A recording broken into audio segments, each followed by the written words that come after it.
Possibility. Dear. I'll hit record now, by the way. We might as well Did carry we on. talk about the Beijing thing? You what, sorry? Well, I'll hit record. We might as well carry on. Might as well carry on. All right. What episode is it? Episode 15, dude. And I already knew it was episode 15. Episode 15. My lucky number. All right. What's been going on? Even though we've just had a conversation and we weren't recording it. Man, you know, not a lot. Strange. I hate when it's nice weather. It's the worst for this. It's less strange, though, isn't it? Less strange, yeah, less strange. It is less strange. Yeah, it is tough when it's nice weather to... Well, anything's tough. If you're doing something you don't want to be doing. Yeah. If you're not enjoying the nice weather, then nice weather's crap, isn't it? True that. I think, again, we spoke about this before, but I start getting a little bit busier now as we're starting to come out of lockdown, so, trying to actually fit things in again. But, yeah, massive learning curve, dude. This whole lockdown thing, I'm way more chilled now than I was, and it's been, and again, we've spoke about this loads, but I think hopefully people have had the same sort of time to process things and re-look at what you're doing with your life without getting too deep and just be more chill. Dude, I'm so chilled at the moment. It's forest fire. You're chilled. I'm so chilled. It's good. I think it's probably been good for lots of people. Actually, probably been bad for lots of people as well. But yes, equally, out of bad things come good. Yes. I actually meant to tell you I was on a ride the other day, just like a cross country ride, with a friend, and I bumped into 3 different people who I'd never met who were podcast fans. How cool is that? Really? What podcast did they listen to? It won't have been this one. What they like? Yeah, no, they listened to Rogan. That's more like it. No, honestly, 3 different Hook It podcast fans. That's cool. Yeah, rad. Wow, man. All asking me about the snake and about this and that. Oh, I've got a little bit, not an update on the snake, but upstairs, they don't know about the snake missing.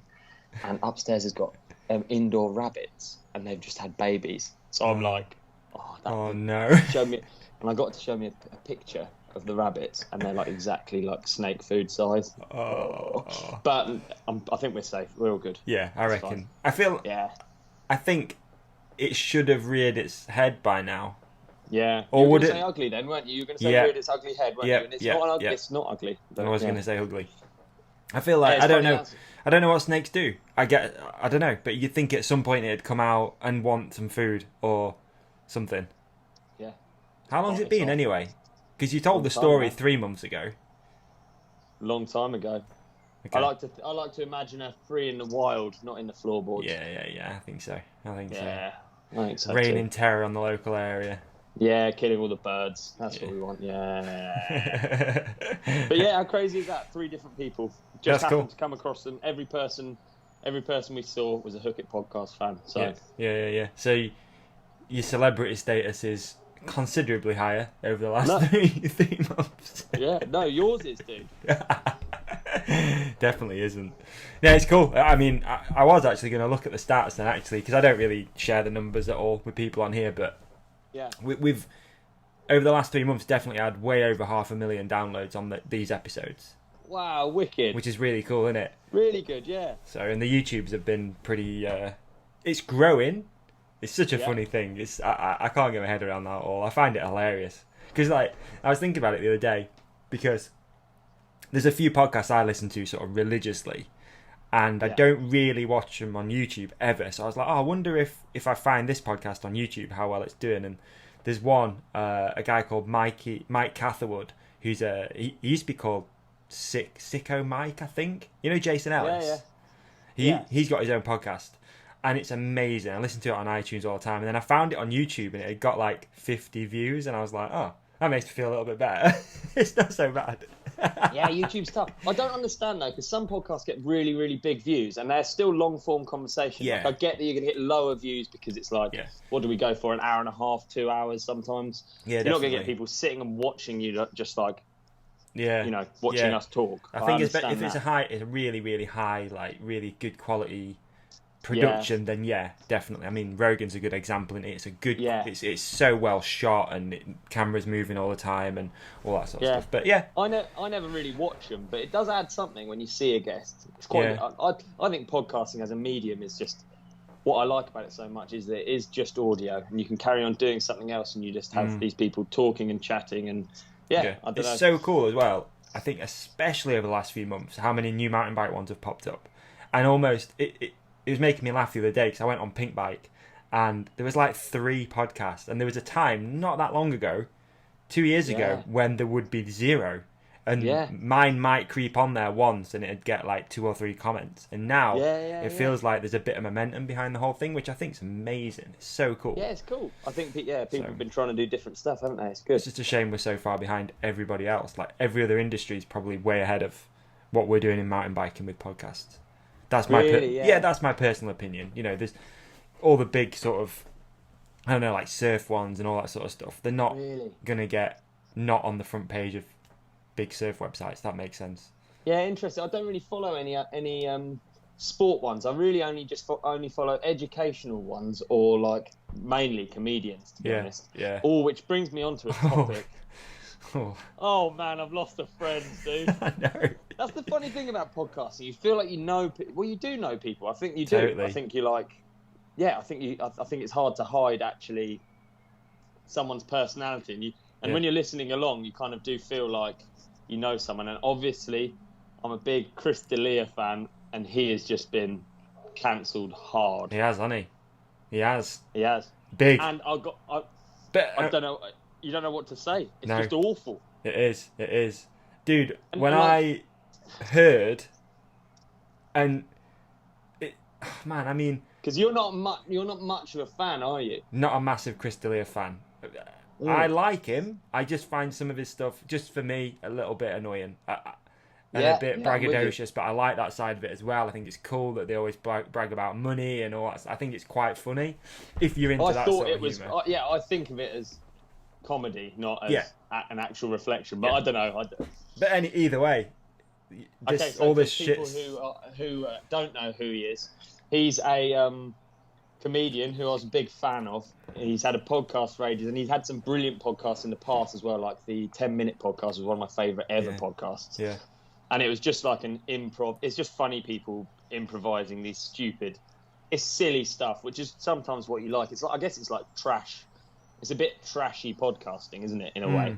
Yeah, but easy to listen to. Yeah. Yeah, and like easy, funny. Were they 10 minutes, or is it just called the 10-minute podcast? No, it used to be 10 minutes, and it used to be Will Sasso, Brian Callen, and Chris D'Elia. Okay. So that's how I got into Chris D'Elia years ago, and they were just 10-minute slots, and they would just. Dude, some of them would just be 10 minutes of them being horrible to each other. Some of them would be like bits. Yeah. But they're all improvisational, and like, I don't know, I really liked it because those guys are so naturally funny. It's so funny to like listen to them just like bounce off each other these stupid ideas. You could never tell where it was going to go. Yeah. Anyway, so Chris D'Elia has recently not really come under fire. Really, it feels like ended his career. Like, I can't see a way out personally. Where he's been sliding into the DMs of some very young girls. Dude, I'm not going to lie, I am gutted about it because I felt like he was an interesting guy. I felt like he made it, the positives of him were that he made it okay to be a bit weird and a bit different. And he didn't, he was just, it was okay to be old and silly.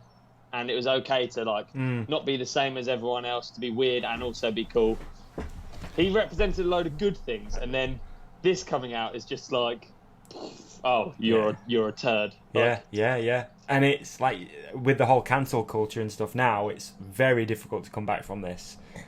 Almost impossible, isn't it? I think. And it shines a really gnarly light on, like, for instance, I think the company I hold hold them in high regard. So the friends I associate with and hang out with, I know they're all good people, and actually it's like a cut-off point. If you know someone's not a good person, you sort of don't make as much of an effort with them, Yeah. And then and all of these other people, including fucking our man Rogan, Yeah. He's very good friends with Chris D'Elia. Very. So this has been going on. And I think, I swear, if I was friends with a creep, I feel like I would know, but I don't know. Yeah.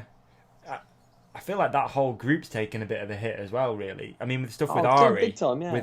after Kobe Bryant was killed, and Ari did. I've never been a fan of. I'm not really a fan of Ari at all, but he's in that group. I'd say he's in that clique of Delia, Ari, and Bert, and all those guys. So it's really sad, to see it happen. And but is it sad, or does he just deserve it? Well, what's difficult is your judgment's clouded, because mine is certainly, because I'm like all I've been listening to is some American comedian's podcast for years. I don't know him. I feel like I know him. So it feels like you're losing a friend. It's unreal. Totally. It feels like one of my mates has done. And it's so out of character. This character that I've built up in my head, it's clearly not the character that he actually is. Yeah. It just makes you think like, fuck. I know. And I think as well, like we were saying through text, it must be such a strange life. And I'm not condoning what he's done, messaging people and stuff, but that lifestyle of travel, comedy club, hotel, drink, friends, it's a very, very strange strange existence, that. It is, very strange, and not many people will be able to experience that.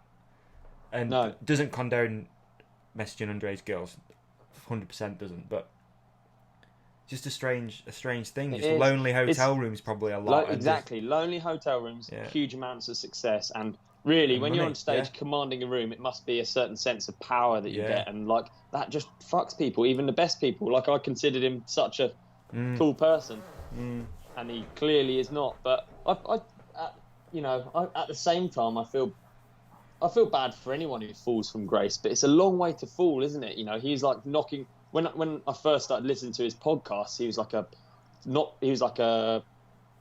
an act that would open for other bigger comedians.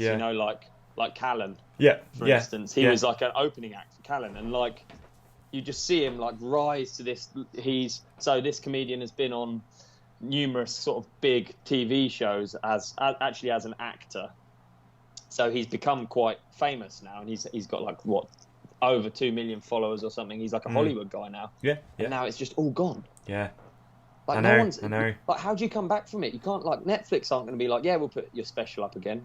They're just not gonna. Why would they? Have they taken that down? Do you know? Probably have. I don't know if they've taken it down. I mean, to be honest, he's not actually been convicted of anything, and it is all allegations. But there's just too many, man. There's a lot in there. I've seen I read through the thread on Twitter of the girl with his email address and everything. That's tough to come back from that, isn't it? And then I don't know what's going on with some of the other guys too, because I've been trying to figure it out. But like Joey Diaz has come under threat quite a bit. Yes. He's come under a little bit, and I love Joey Diaz, and I love how honest he is and how he'll openly talk about certain bad things he's done in his life. But this culture of coming after people, good because he's, man, I'm so torn. I don't even know how to explain it. He's sort of like, it's good that they're outing people for doing bad things.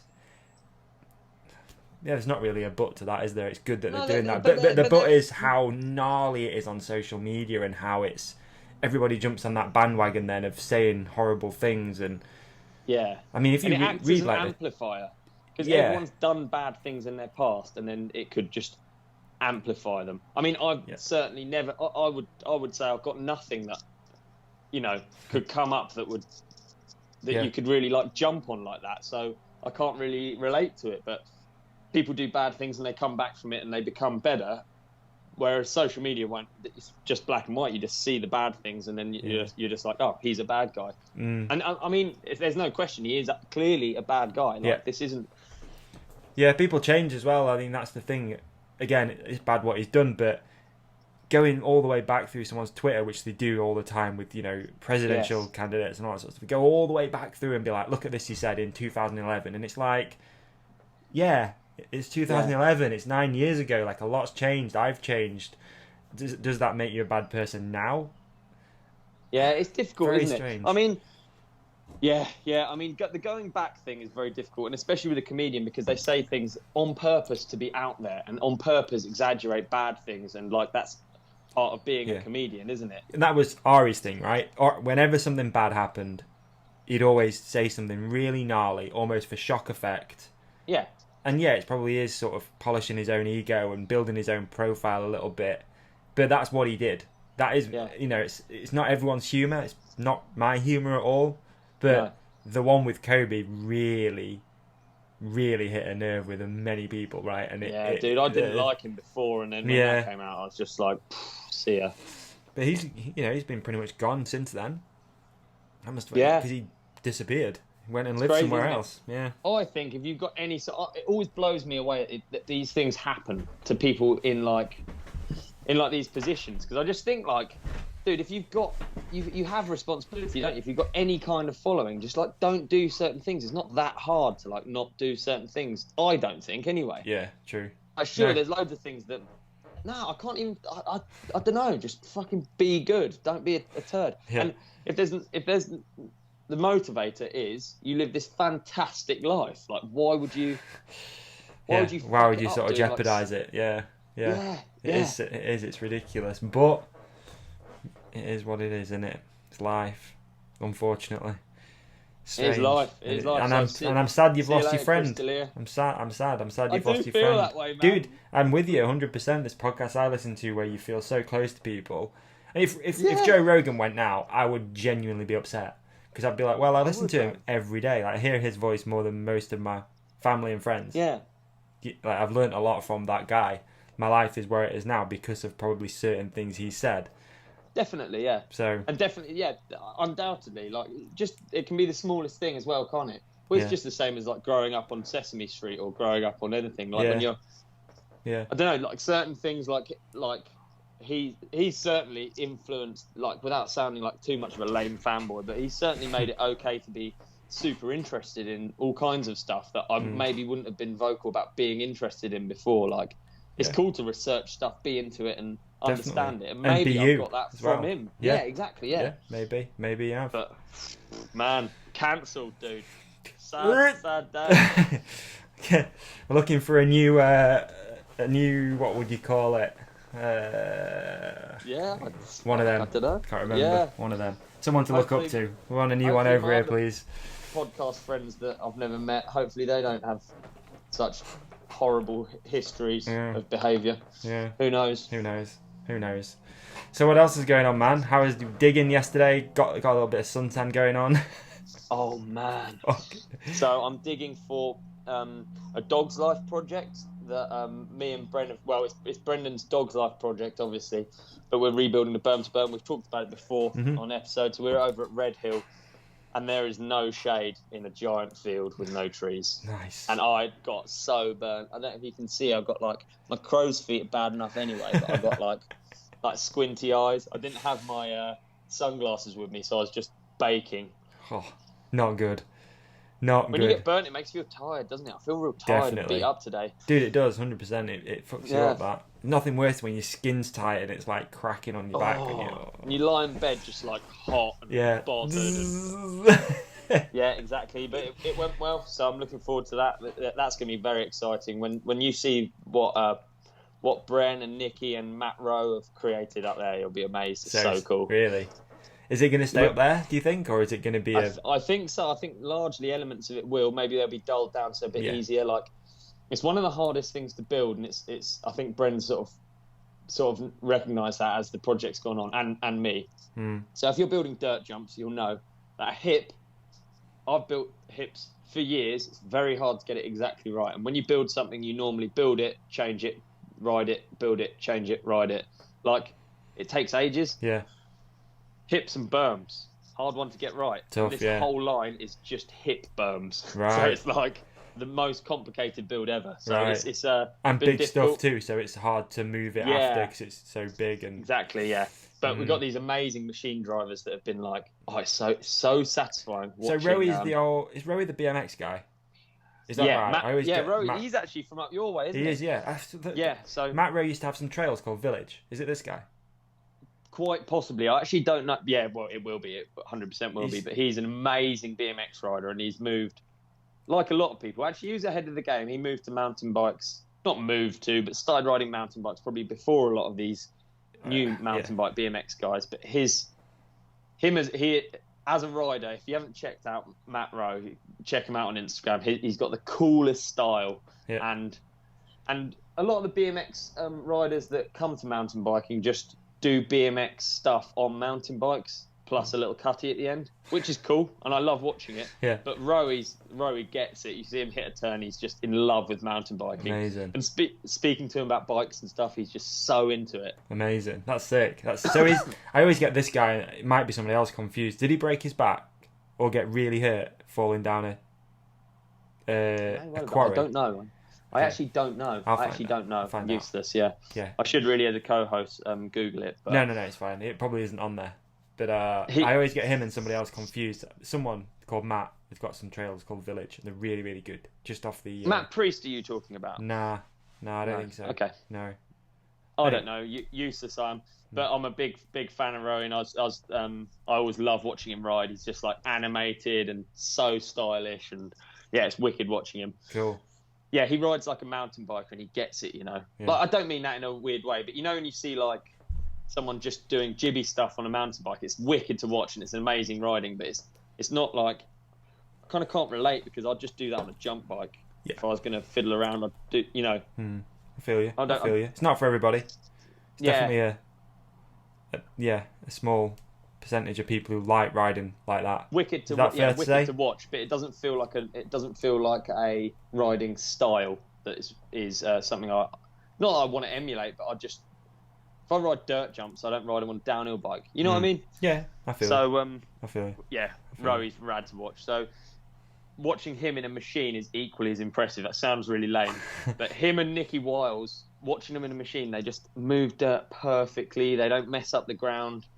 Watching me and Brendan in a machine is like the most painful thing you've ever seen. There's floods going on, dirt's all collapsing. Whereas, yeah, he just moves everything perfectly. Like I watch, and it's like frustrating when you watch someone else do something normally. Yeah. You want to like do it a bit different. Yeah. He does it like better than I can imagine doing it myself. It's so cool. And he just makes these perfect lips all packed in. Oh, wow. It's wicked. Wow. That's cool. Is that his background, do you know? Trail building or machine driver, machine driver. And then same with Nicky Wiles. He's amazing in it's like a 360 tilt bucket. Okay. So all of the fest jumps, for instance, are built by Clemens Caldela and and the big crew that they've got there. But watching those guys use a tilt bucket is just insane. Normally, when you build stuff with a machine, for me anyway, every jump I built with a machine, I've had to like do a large part of the shaping with a shovel. Whereas these guys just nail it. It's so cool. That's sick. Amazing. So yeah, up there. Looking forward to seeing it, dude. Cool project. Yeah, should be good. Cool. Should be good. Really cool. Yeah. Is Brent still up there or? No. We came back. We did a really long day amongst it, and then came back. And I think we got complaints about us being too close together and stuff, but we did actually definitely get complaints about us being too close together. Well, but we've been very strict about it, and it's easy to complain, but actually it is a job, and you're allowed to commute with someone else in a car, and it is, I think we've taken it seriously. Yeah. I think the complaints are like, it's cool to complain, and it's good to be complaining about the right thing, but I think we're good. Everything's lifting now anyway, isn't it? We're making an effort still. Yeah. Which probably brings us on to our announcement, doesn't it? We have an announcement. The announcement. Cue music. Dude, it'd be interesting. How much effort would it be to like? This is. I'm really stitching you up here. Okay. How much effort would it be to be the moment that you thought of the Freedom Ride, or we thought of the Freedom Ride, and then now it's actually a reality. Yeah. We're coming out of the pandemic. This is the day we've been waiting for since episode 1. We're on episode 15. You mean like insert it as a clip? Yeah. Ooh. Maybe. Effort. Or just effort. Let's not do that. Forget that idea. But thinking back to that is crazy, isn't it? It is. I remember we literally said once, like, wouldn't it be cool to do a bike ride at the end of this, and everyone will get together and hang out? And here we are. We finally got it. We got it in the calendar. We've got a date. What date would be better than July the 4th, Independence Day? Ho ho! I'm stoked, man. So, if anyone wants to get involved with Freedom Ride 2020, we're going to put a link in the show description. It is limited to 100 places because we need to abide by some sort of social distancing as well, right? Called 2 meter gaps. And link in show description. 100 people only. 4th of July 2020. Rogate Bike Park. There we go. That's the announcement. I guess that's the announcement. We'd love to do it. We'd love to do it for more people, but 100 is probably all we can do, isn't it, right now? If we try and abide by certain rules. Yes. So yeah, stoked, excited, man. Maybe wicked, and potentially we're still working on it, but we're going to try and obviously we'd love to make it like a crazy big event, but obviously the social distancing guidelines are still in place. But hopefully, fingers crossed, we'll get the Focus demo truck so people can have a ride on some e-bikes potentially. Sick. Bomb some laps on e-bikes. That'd be cool. Yeah, would be cool. And there's like a deck up the top. The Focus truck's really cool. Really, actually. Yeah. Amazing. Yeah, really cool. So hopefully we'll have that there. Yeah, yeah. Might look into some coffee. Might look into see if DMR want to come down, sell some cool stuff. Yes. We'll see. We'll see. We can do that. Yeah, it is going to be a bit strange. Don't get me wrong, because we like you said, it'd be awesome to just have like food stuff going on and coffee, but we need to be relatively smart about it. But yeah. So it's like freedom, but it's like limited freedom. Yeah, it's just the dom in free. Like it's just a dom ride. It's just dom. That sounds bad. Does sound bad. Bad. Sounds bad. So yeah, no, there we go. Good. I'm stoked, man. I'm really excited. Genuinely, I'm excited to come down, ride that bike park personally, meet some people. Hell yeah. You know, do some socially distanced hugging and bowing and bowing, loads of bowing, air knuckles and all that sort of stuff. It's gonna be fit. It'd be wicked. We have a day amongst it in the sun. It's gonna be fantastic. I'd say sun because I'm pretty sure it's gonna be sunny, but who knows? Might be in the rain. Yes, and if it is, so be it. Sun is freedom, but also rain is freedom. Yes. Yes, exactly. Mate, I'm looking forward to it. I'm excited, I wonder man. out of our guests who we can get to come. We've got to invite all of them, so even Spikeball Chris needs an invite, you know? Dude, we can set up some Spikeball up there too. Such a good idea. Oh, yeah. Yeah. We've got 2 Spikeball kits. I've got one, you got one. Some listeners, everyone who listens has got one. So, I actually have been sent some Spikeball videos, people using their Spikeball kits. Well good. I've seen a few as well. Yeah. Alright, so we'll set up some Spikeball and just hang out for the day. Just do some runs, bomb some laps, get some photos. And we're awaiting an announcement as well, Davey. And this announcement may come in time, but maybe even pubs will be open in some form on that date. We'll see. Yeah, we'll Don't want to promise anything. Don't want to put pressure on Bozza because imagine his job's not that fun at the minute. But it would be cool if anyone, maybe just bring some snacks and stuff and just hang out after. Whatever. Yeah. Just chill. We'll figure it out. Brilliant. So Freedom Ride is happening. 4th of July. 4th of July. Link in the show description. Link. Blah blah blah blah. You'll figure it out. And big thanks to people at Rogate Bike Park to being open to it. Dude, how cool is Sam? Sam's the man, isn't he? Sam's a hero, isn't he? Real cool that he has basically kept an entire day free for us to do this. That's really, really, really generous. I didn't think he'd have done that. I thought, you can just have a few places in the thing. So full Not day. only that, he's built an entire bike park for us in anticipation of this. I tell you what, the building is one aspect, but the actually making it legal aspect is so much of a pain, and I can't imagine how many hours of boring meetings Sam has had to go through. I can imagine a small amount because of our own bike park, the SV Trails, which was like 8 years of meetings. I think Sam's probably done the same. Does that fall under the same thing? It does indeed. It does. Yeah, so when you sign up for this, you'll get a membership to the B1KE parks, which include Tidworth, Rogate, what's it called? S4P, Rogate, SP, and the one near Bristol on the way to Bristol that I can't remember. Yeah. How can I not remember? I can tell you why I can't remember because the last time I went there, I concussed myself, but it's a fantastic bike park all the same. Yeah, I'm just finding it now, mate. It'd be good to give him a sheet. It's is it Milford? Milford is S4P. Oh, okay. Oh, yes, of course it is. Tidworth. Tidworth is relisted. It's the other one. Windhill. Here we go. Fantastic bike park. Windhill Bike Park. I remember that place. They used to have 4-cross races there back in the day. All of them are quite similar. They're like little hills. They're proper south of England style bike parks. Yeah. Small hills, loads of runs, loads of action, jumps, berms, that kind of stuff. So a lot of fun. So maybe if people are coming from up north, you can take a bit of a trip round maybe. If other stuff's open, book onto those. Why are you, man? Whatever. Or just... That'd be a good day. I'm really looking forward to it, dude. I am, actually. I really am. Genuinely, I'm excited. Maybe we'll get the dad cam out. Maybe the dad cam will make an appearance. Who knows? Ooh. That is the dad cam. Look at her. She's a beauty, isn't she? She is a stunner. Beautiful camera, beautiful. She is a stunner. Yeah. Maybe I might bring my GoPro too. I'll get the old GoPro 5. not? Oof. Yes, dude. Flexing. Yes. Flexing. Killing it. Definitely not YouTube it with a GoPro 5. But If we might bring were it good anyway. enough, we'd do one live from there. If we were good enough at stuff, we would do like one live from there. But we're 100% probably not going to do that. But if we were good enough, we could. We could. Yeah. I don't know how we can make that happen. Hey, I know. Let's record an intro. Let's record an intro on the dad cam in person, 2 meters apart, or maybe 1 meter apart, depending on what the guidelines are. Yeah. And that can be the start of the video. That's cool. Good idea. All right, we'll do that. Okay. On top of the Focus truck. Yes. Oh, this sounds the dream. Oh, mate. If the Focus truck comes. Who knows? There's a lot of ifs and buts, but we are doing it. Yeah, there are. As always. There'll just be 100 people stood in the field like, this is badly organised. Yeah, I know. No, right? it's gonna be sick. It's gonna be sick. I've got another topic, and it's a huge shout out, and it was a brilliant. Can we call it prank? But the website. I have a website now, and I didn't know who did the website, but it was actually Maurice Mo from Focus Bikes. He set me up a website, and it's really good. And it's really good. Yeah, so I owe him loads of beers, Weiss beer.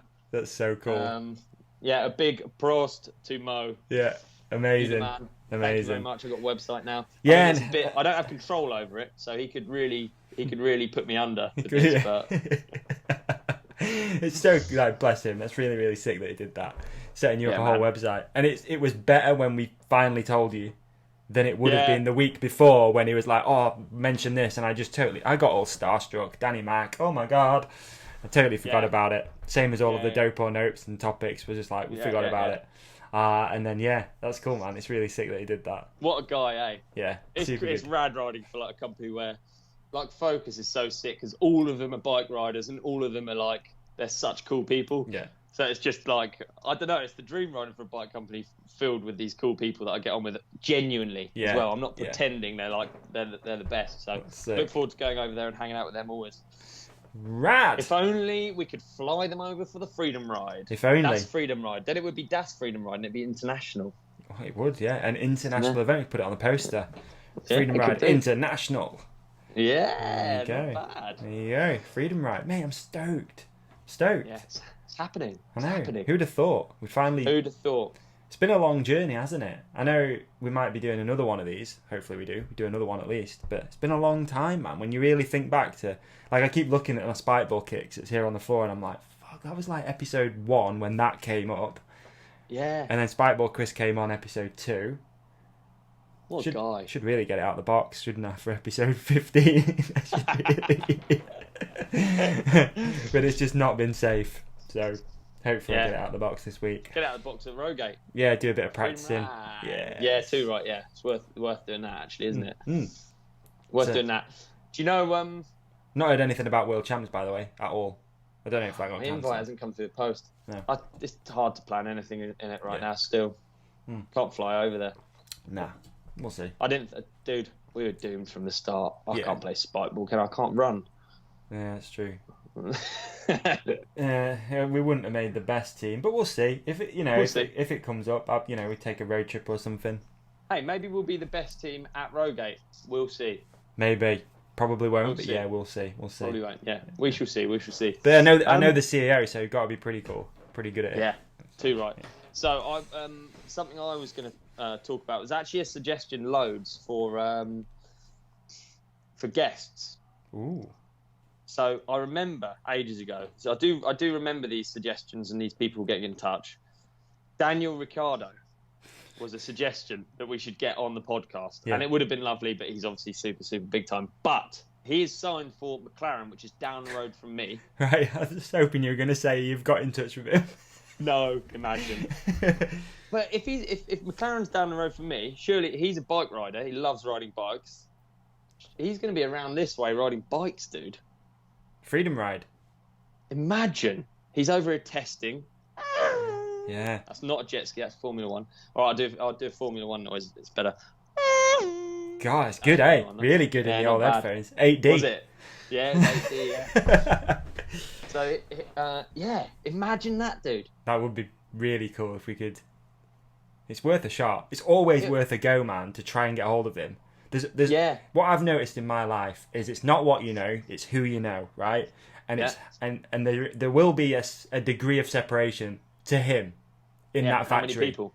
Yeah. We'll find a way. If we don't, or we'll just send you down there. Dude, he's testing 10 minutes away. If he brings his bike, he's riding in these hills. Yeah.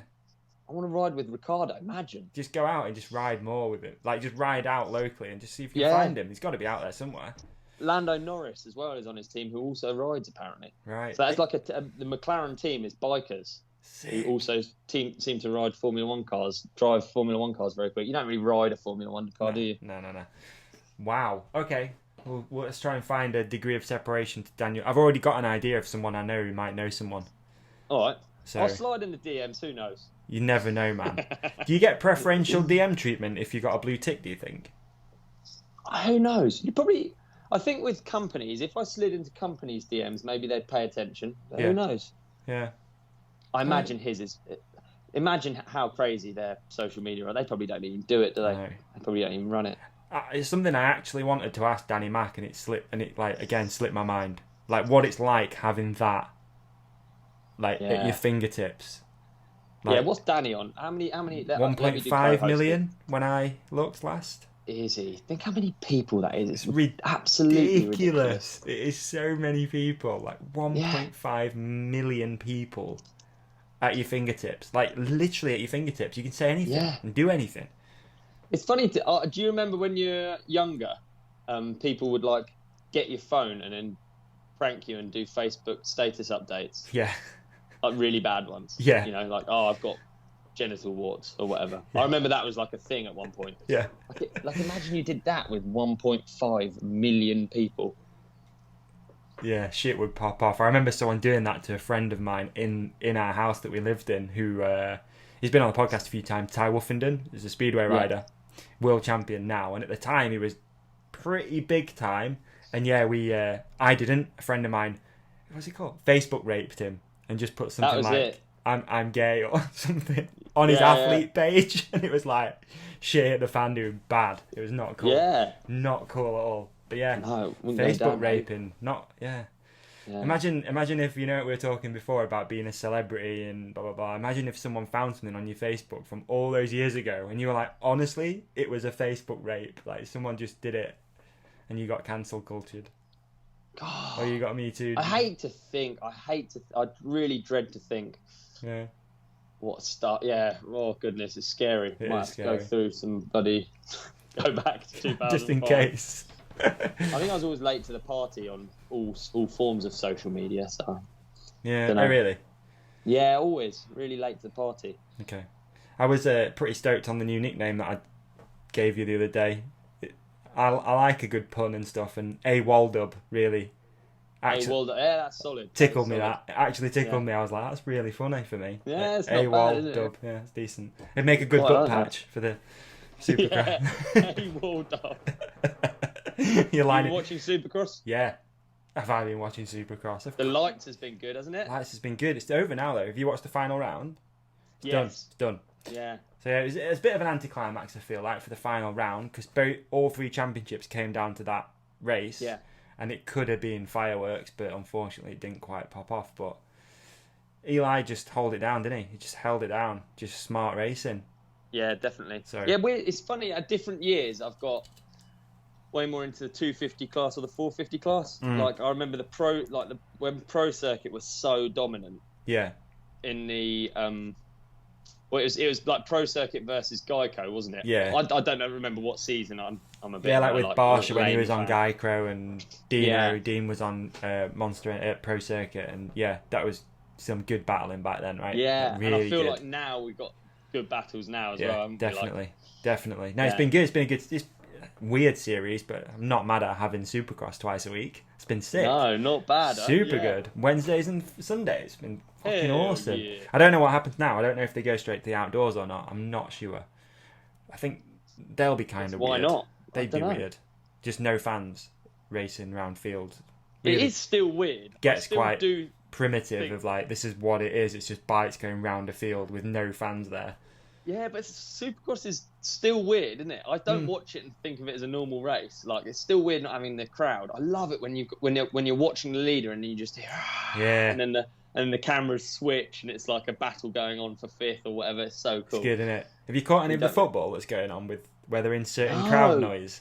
No. So strange, man. So strange because there's nobody there, but they're putting crowd noise over the top. It's just weird. It makes it even weirder.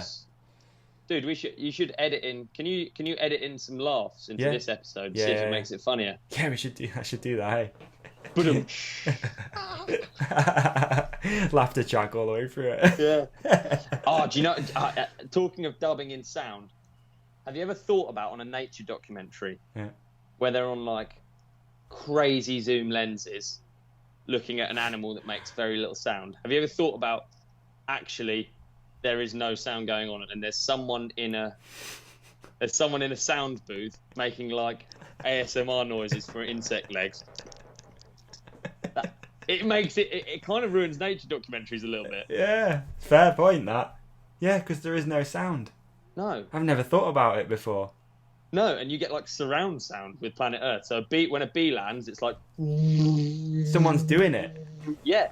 Don't know why I clap my hands, but yeah, someone's. Oh wow, yeah. Wow. That reminds me of that Eddie Masters. Was it Eddie Masters and thingy edit where they made the sound? I can't remember that. Do you remember that? I think it was The Sound of Speed. Let me find it. What an idiot. Dave McMillan and Eddie Masters. No, I don't remember that. Eddie. Oh, I forgot we had Eddie on here. I was just going to say, Eddie would be a good guest. And I was like, oh yeah, he came on. Killed it. Oh dear. Yeah, it was. It was Sound of Speed, Red Bull, and it was those two messing around. Like, they've added the sound for amazing. And they've done it in so many. It's really, really good. That's definitely classic. Worth a watch. Okay. That one. Eddie's done some good shit in his time, hasn't he? He's done like he's done like that. Do you remember that fat bike one? I don't know. I'm thinking the something of enduro. Yeah, something like that. Mate, he's just brilliant, isn't he? What personality? What personality? Shit, we should do we should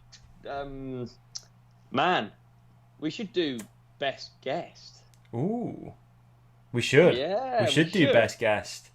Yeah, we should do best guest. Actually, shouldn't we? We can do it through a poll or something. Yeah, we can do that. Good. We can do a best guest. Yeah, why? Because actually, when you list them, it'd be a hell of a lineup, wouldn't it? It would. It would. Yeah. Best guest. We got Claire Wilkins in there. We got Danny Mack in there. Eddie Masters. The old Bren dog. Yeah. With his merch. Yeah. Okay. All right. We'll do a best guest. Yeah, we'll do a guest of the lockdown. We could call it. Yeah. Yeah. Come up with something a little bit better than that, but yeah, try and come up with something. So my idea was. Yeah.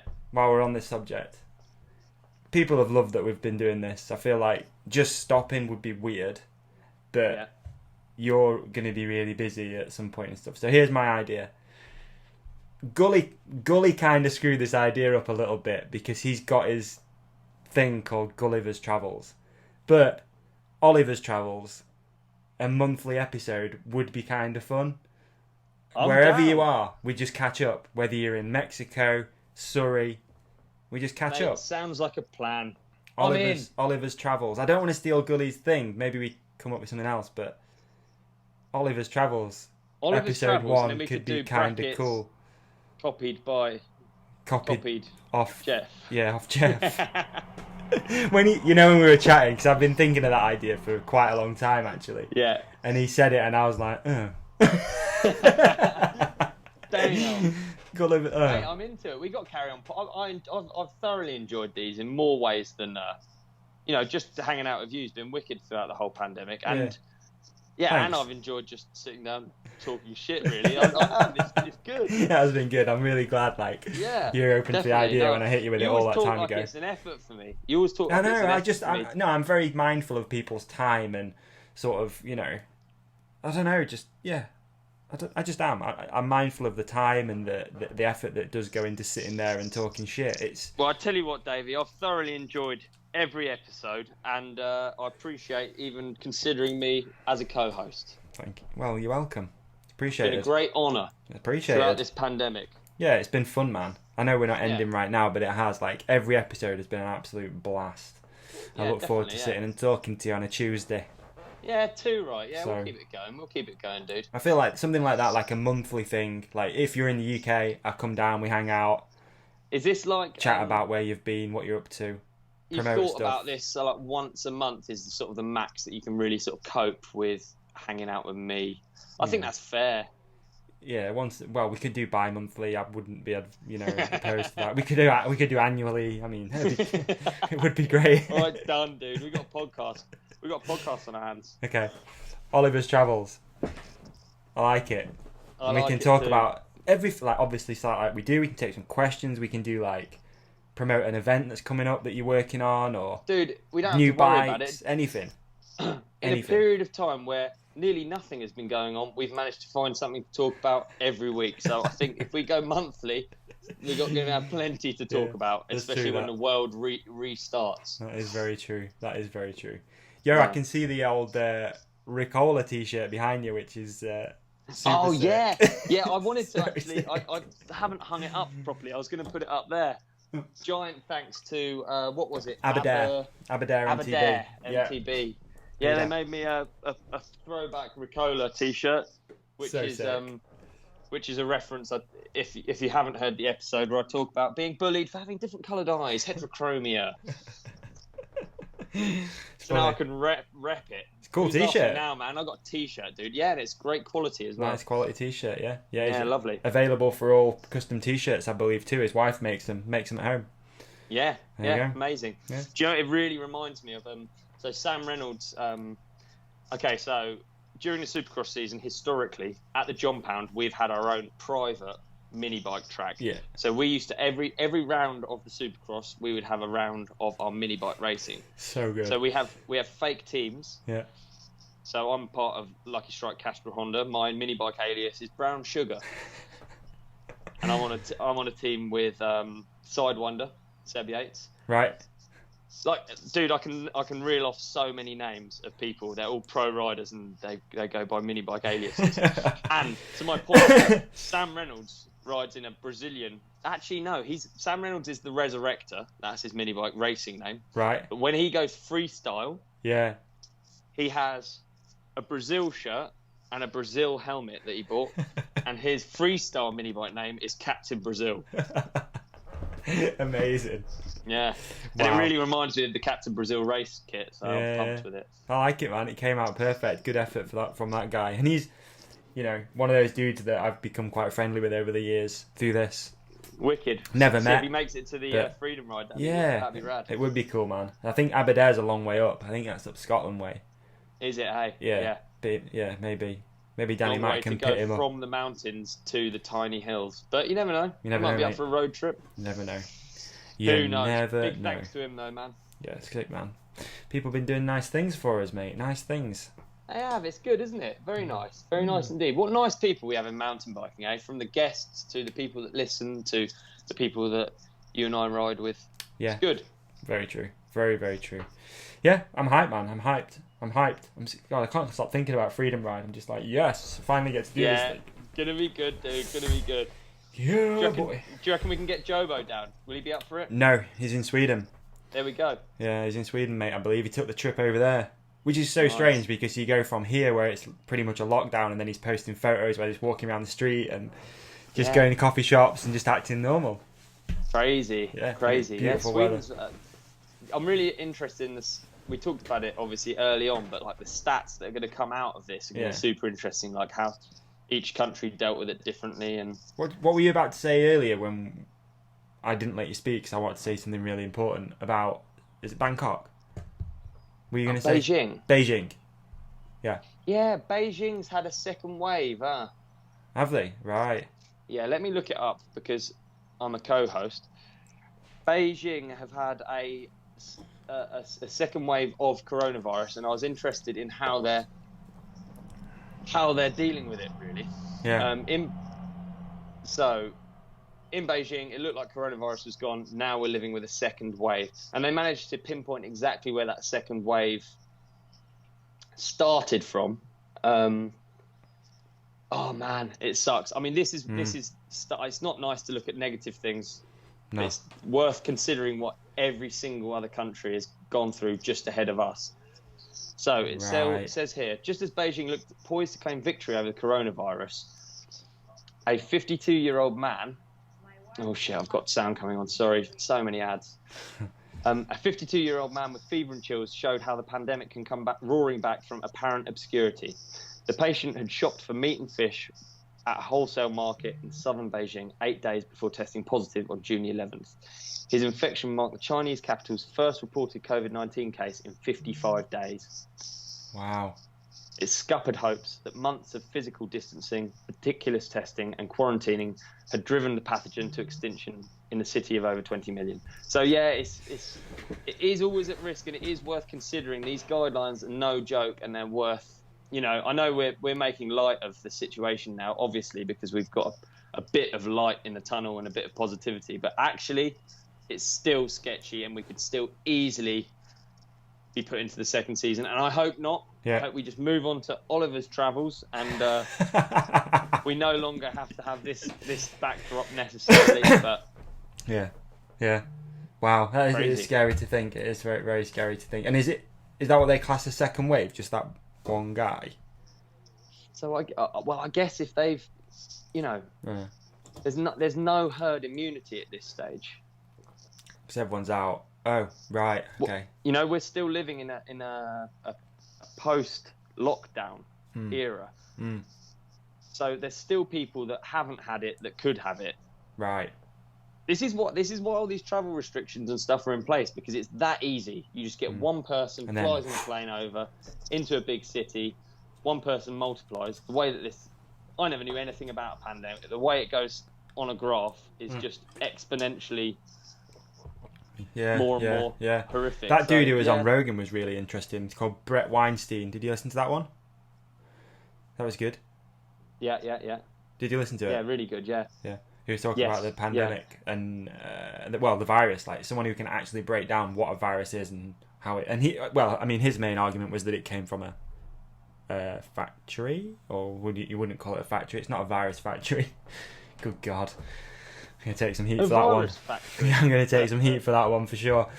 From somewhere they closed those down lately. Yeah, they shut with coal mines. Basically it was made in a lab. That's what I was trying to say. That was his argument. But anyway, let's get off the coronavirus talk. People listen to this for a break from it. So yeah, you're right. Do you remember in the first episodes we'd sort of like hit on it every week, I guess, because not much else was going on, but it was like I was quite on top of it at one stage, and now it just seems way more wishy-washy. But it's good to consider these things, this Beijing thing. I know it's boring, I know it's dull, and I sound like a really boring old guy, but it is good to look at what's going on. Crazy if you don't look at what's out there, I think. True. You know what I watched today, which is really cool? Go on. Ryan Nyquist's new edit, and it just made me think about how long he's been doing this for. Ryan Nyquist made a new edit, and it's called 40 for 41. And if anyone hasn't seen it, 40/41. I haven't seen it. Go watch it. Go watch it. It came out on the 3rd of June. What is quite weird is the actual edit itself has only got 3,500 views, but the behind the scenes edit has got 150,000. That's YouTube for you. But yeah, I don't know how that works. Yeah. But dude, so cool. And it just got me thinking back to like those days. Like I used to play Dave Mirra BMX 1. Yeah. Remember that? Greenville, blah blah blah, with Sublime playing. That's where that Sublime song like sticks in my brain that Zeb covered. And just how long he's been doing it for. I mean, I guess that edit means he's 41 years of age, I guess. He's just got a sick back garden, jump, but how... Dude, the life he's led and the character he is, it's so great that there's these people out there. I love meeting them, and I actually, talking of like legends like that, I'm going riding with Warner tomorrow, which is so exciting because he's one of those guys. He's one of those guys that's just had a life of just the craziest stories, and I just love hanging out with those people. They've had a full lifetime of just craziness, For sure, 100%. So Ryan Nyquist. Yeah, he's 41, and is he 41? He must be. I think that's why the edits. I guess he's 41 or 40 anyway. He's going to be up there. He has a thing on his social media that's called Fart Fridays. Classic. I mean, what 41-year-old is doing bar spin backflips and doing Fart Fridays on their social media? That is a good 41-year-old. For sure. Multiple X Games gold medals, and then he's transitioned into mountain biking for a bit. Amazing. How'd it go at that? He came on the podcast a few years ago. Yeah, he was I remember. Fucking cool, man. So cool. Yeah. The nicest guy. And then we stayed in touch, but not for a little while. But the nicest guy. Yeah. So, what are you doing? What are you up to tomorrow? Anything exciting or? Yeah, well, that's it. I'm riding with Warner tomorrow. Very excited. I'm doing just a photo shoot for MBUK. Cool. And we'll be with Warner and also a legend of another type, Steve Bear, who's photographer, and kind of certainly in British mountain biking, a super important figure. Like he was like MBUK when MBUK was at its highest point, and Steve was just every article. He's travelled around. He's got another person that's just got stories for days. Yeah. Always love hanging out with Steve. And also, he gave me my first article in MBUK. Really? So I'm forever grateful for that, because he saw a scrawny dirt jump rat and decided I was worth covering.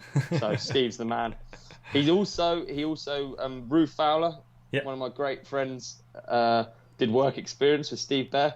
Really? And now Rue Fowler has a career in photography. So I just think people like that are just cool, aren't they? Yeah, they are, for sure. For sure. Like when you find that, like, people who've stood the test of time, they're there for a reason, I think. Yeah. And he's one of them. Good blokes.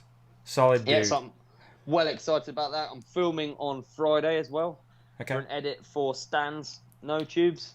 Cool. So, yeah, things are starting to tech kick off edit again. or an actual riding edit? No tech edit. I'm not the best for tech edits. It's actually going to be riding, which I always enjoy.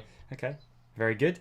Very good. Man, do you still, it's like, how hyped do you still get for that? So, like, tomorrow you're going riding with Warner. Do you still get that, like, oh, fuck, I'm going riding, like, with Warner? That's really cool. Yeah. Big time. I mean, a lot of it for me is just hanging out with a dude, because he's just so, like, he would have been a brilliant guest, and he will be a brilliant guest when we get him on. Like, he's just such character. He's got stories. I've never heard him repeat a story.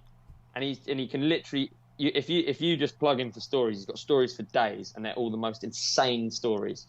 And you hang out with a guy, and you can see why, just mayhem occurs around him. So he would be a good guest, man. He would be a good guest. He'd be fantastic. He's very busy. Yeah, no doubt. He's very busy, but we'll get him on. I'll speak to him tomorrow about it. Yeah, speak to him tomorrow. See what we can. But yeah, the thought of just riding with Warner itself is just insane. Just still shreds grew up still watching too, video. Right? Yeah, big time. Still like rips. He's one of those guys. He's like, you forget, because he's a character. You think like, oh, he's just a personality or whatever. Yeah. Funny story, actually, when he first did Freecaster, they booked him because he was he had done some. What's the Red Bull? Oh yeah, they did some freestyle motocross. Yeah, in the bull ring. What are they called now? Yeah, there is. If anyone should know, it's probably me, but I can't remember what it's called. Yeah. But he did that, and then the co-commentator, I can't remember who it was, but there was a co-commentator, didn't realise that they thought he was just a commentator. Right. So they talked about it, and then they were like, "Whoa, he seems to know a lot of stats." And it's like, yeah, he's won a World Cup, dude. Like, Warner was like, yeah, I think that's the story. I probably butchered it, but yeah, it's funny.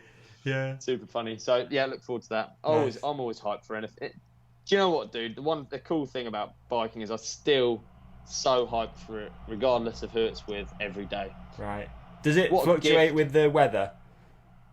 Are you ever a bit like bummed out about going riding in the rain? No, I'm trying to think of when I'd be bummed out. It's like a photo shoot in the rain, but I'm only bummed out because it's like a missed opportunity. It's like, it could have been an even better photo shoot. I still really enjoy it. And I see you keep your bikes in the house, which is that a problem? Yeah, it is very annoying. Yeah, so very annoying indeed. But I didn't have an outside tap, so I got that Works Hydro Shot thing. Yeah, and that was just a game changer. Now the bikes are like semi-clean. You're looking behind me now, I know, and my bike's dirty. But I was just curious because that can ruin my whole day if it starts raining, and I'm just like, oh, because we have an outside tap, but it's a long story. It's round the back, and then you have to bring a wet bike upstairs and into the. Yeah. You got your bikes indoors as well, huh? Yeah, it's right here at the side of me. Yeah. Is it? Yeah. Which is great because you know it's safe, and that's one thing I hate about this country. Is every time you think about getting something like a new bike or a motocross bike or a pit bike, or you're always thinking, I hope it's got to be safe, because if you get something nice, I feel like more so in this country than any other country in the world, someone wants to steal it off you. and you have to really lock stuff down, right? So it's nice knowing that bikes are in the house, especially this, like mine, because it's not mine. And it'd be the worst conversation ever if you're like, yeah, that bike's not here anymore. That would be the worst. So, yeah, I'm pretty stoked that it's in here, but it does cause a bit of an issue at the same time when it's not nice weather. And no doubt. Dragging it upstairs and covered in mud. It does suck, doesn't it? It does suck. But I mean, my house is a tip anyway, so I'm probably all right. Yeah, I don't know. But yeah, just good, man. Still hyped. Like I said, weather does put me off a little bit. So I am a bit of a fair weather rider. Yeah, I am a bit of a fair weather rider. Enjoying the summer, no doubt. Yeah, I was bad for that in my old moto days. If it started raining, I'd be like, leave the bike in the van. Fuck it. Oh, moto's an operation though, isn't it? Big Clean time. up. Like I could never get hyped on it. It's just so much work, isn't it? Yeah. Yeah, full base cleaning is not the one at all. Not at all. No, it's not, is it? We had a few. I did throw a few things up actually on the old Instagram. Should we see if anything came through that's of interest? Mate, why not? Let's do it. Let's have a quick look what we've got going on. A quick what we got. Dope or note, maybe? Yeah, why not, dude? Why not? We've not really kept up too well with them. I feel so bad, but doing it on Instagram was really fun. Yeah, it's good. It's addictive just going through them. Yeah. You can just do quick like note or dope. It's like your instant reaction of it. You've probably got some good figures there. Yeah. Oh, they were good figures. Yeah, very, very good engagement. Yeah.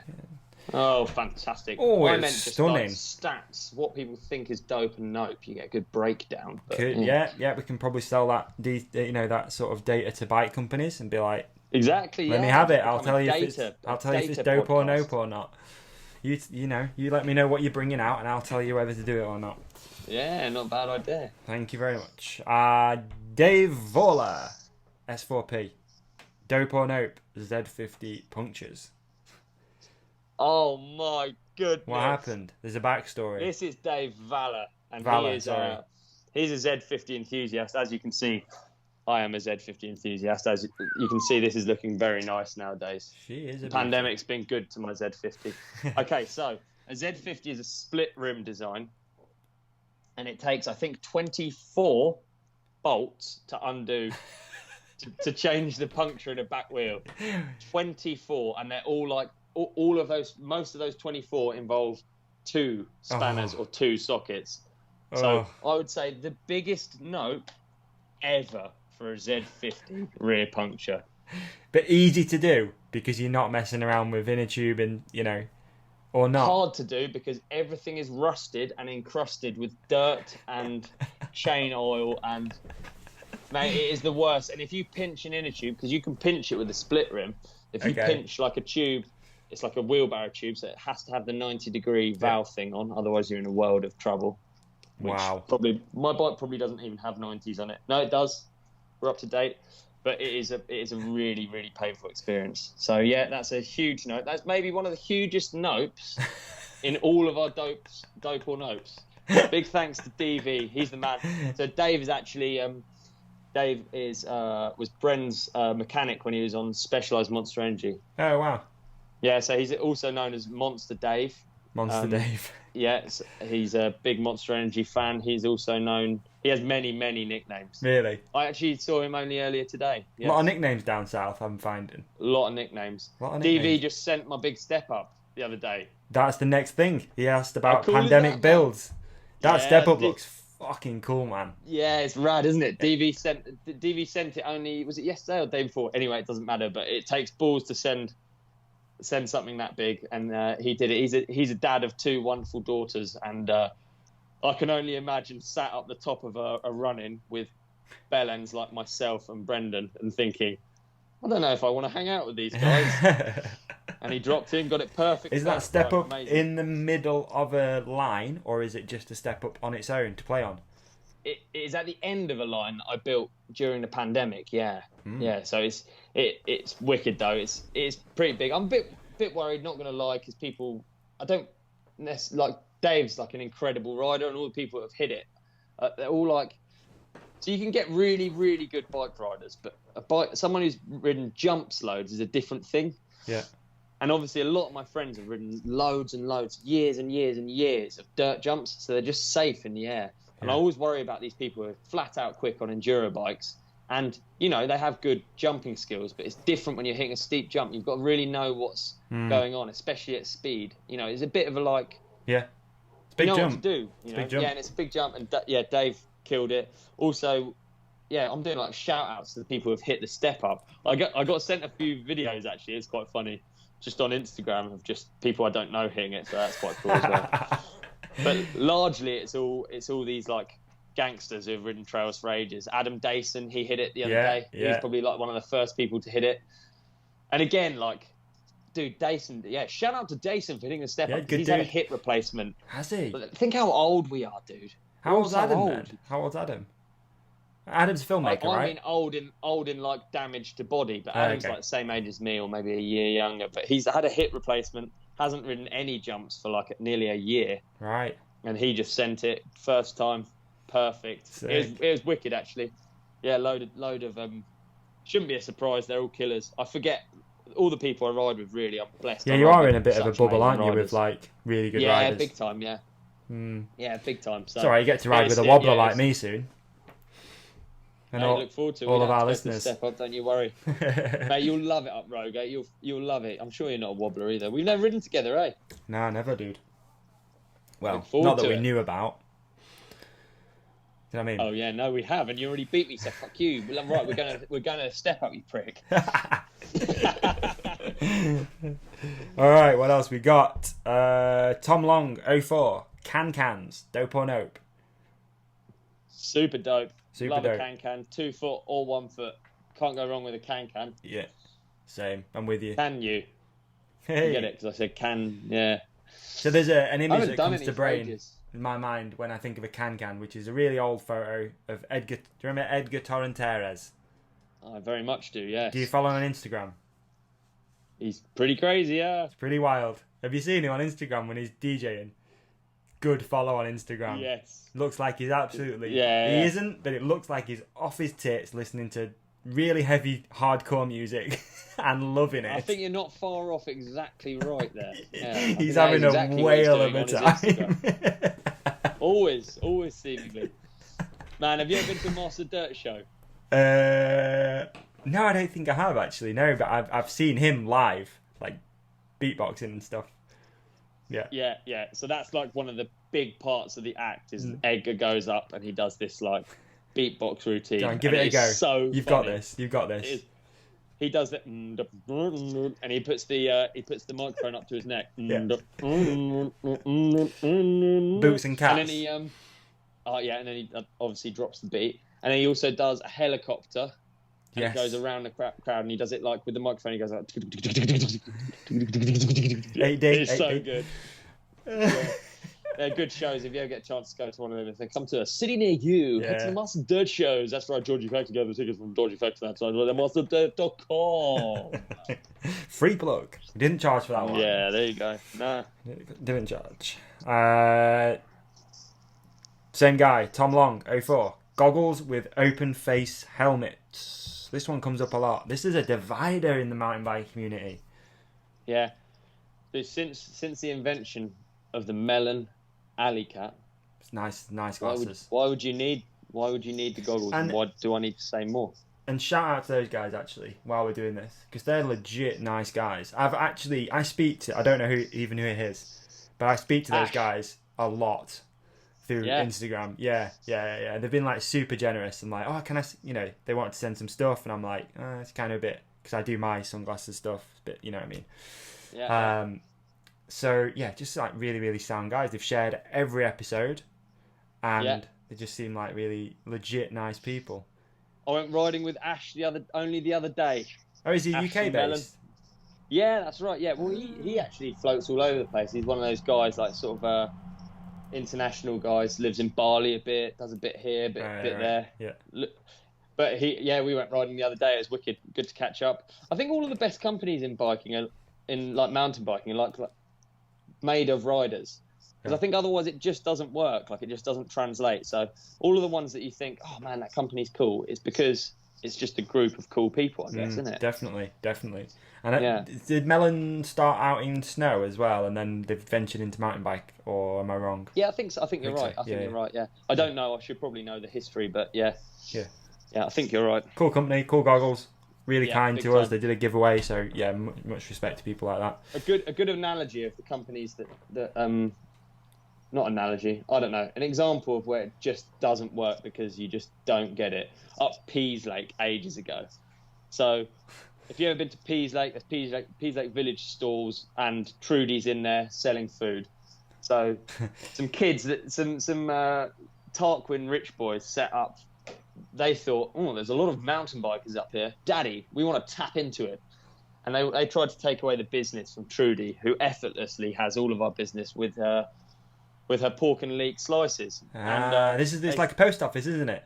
That's right, yeah. So it's a by accident. Opposite Pedal and Spoke. It's one of the things, exactly. One of the things that when you go up Pease Lake in the Surrey Hills, you go to Trudy, you see Trudy, you get a pork and leek slice from it. It's like one of those things you have to do. Anyway, these are Tarquin rich boys. Neither of them rode, but they were just like, yeah, we can make a pretty penny off these stupid mountain bikers, and they set up this horrible, soulless, like 3x3 easy up with TVs, and they thought they were going to start selling all the food, and they just got instantly rejected. And Trudy won. You know? Yeah, that's good. Yeah, it is good. It is good. It's just like a natural. Yeah, it's just like a natural selection, isn't it? I guess it is, definitely. And who comes out on top? Trudy. Yes, and pork and leek slices. Big up Trudy, man. I don't know if you watch the or listen to the podcast, but Trudy's a fantastic person, wonderful, positive human. Yeah, I frequented that cafe twice. Lovely, isn't it? Lovely. I'm sure Trudy always welcomed you. Yeah, always welcomed me. Yep. Lovely lady. Yep, she is a lovely one. Isn't she just? Brad Taylor 121. Is it breakfast, lunch, dinner, or breakfast, dinner, tea? Ooh, well, I'm southerner, so it's going to be a different. I'd do breakfast, lunch, dinner. I didn't even know breakfast, dinner, tea was a thing. Do you have dinner at lunch? God, this is confusing, isn't it? I go breakfast, lunch, dinner, but I feel like most people up north go breakfast, dinner, tea. Do they? I've never even heard. I didn't even know. Yeah, I think so. So, do you want to come over for tea? I would have thought you meant for literally a cup of tea. Yeah. If I said it, that's what I'd mean as well. I'd say dinner. Yeah. No, there you go. Yeah. I don't know how it's dope or not, but I think it's just fucking dope as a question, dude. That's a good question. How is it dope? I just think our differences should be celebrated, man. Yeah. Fantastic. Yeah, you got tea, we got dinner, whatever. Yeah. I don't know what this means, so Papa John S4P, Bobby Valentino. Dope or no? I don't know what that means. Oh man, I can't really. Well, but actually, yeah, we can talk about it. Okay. One of my friends was. I'm not going to name him. Definitely not going to name him. But he was. He looked into. Never did. Let me let you know. He never actually went through with it. But he looked into male escort services, and his alias was going to be Bobby Valentino because the money you can make, man. Money. Taking out like old, lonely women. Money. And I've got to say, I've got no problem with it. But, I'm never going to be someone who pays for sex or pays for company. It's nice to know. It's not my thing. Okay. But I understand it's a trade, and I think it should be legal. I think it should be controlled and legal. There's my standpoint on prostitution. Mm-hmm. I'm never going to be any part of that industry. But I think it should go on. People are lonely. And if you're willing to put yourself out there and bang them, then power to you. Anyway, he signed up under his alias Bobby Valentino just out of interest to find out how much money you could make, and it was crazy. Yeah, I bet. Yeah, especially if you're a decent looking dude. Oh, you probably don't even have to be. Just a dude. And that he is. Oh, he is. He's a smoke show. That narrows it down with your friends. Yeah, it does indeed. Yeah. He was going to put himself out there. So it was I think it was $300 just to go to dinner. And then anything after hours, that's what an escort service, that's how they get around it. Anything after hours is negotiable between the clients. So you could go buy the book and just do dinner. Obviously, they're not going to return and go for more dinners with you, but maybe they will. I think a lot of it is. Dude, I think it's sad. I think a lot of people can't necessarily meet people or they don't have the self-confidence. And I think it's got to offer something. Going out for dinner with a young, strapping lad.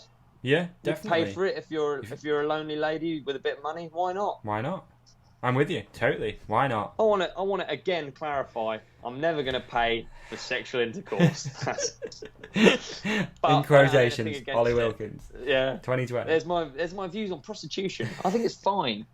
For all the people that have tuned in 15 episodes, waiting to hear your stance, we finally had it out of him. Mate, what do you think about it? Think of these poor girls on the street that have chosen this profession.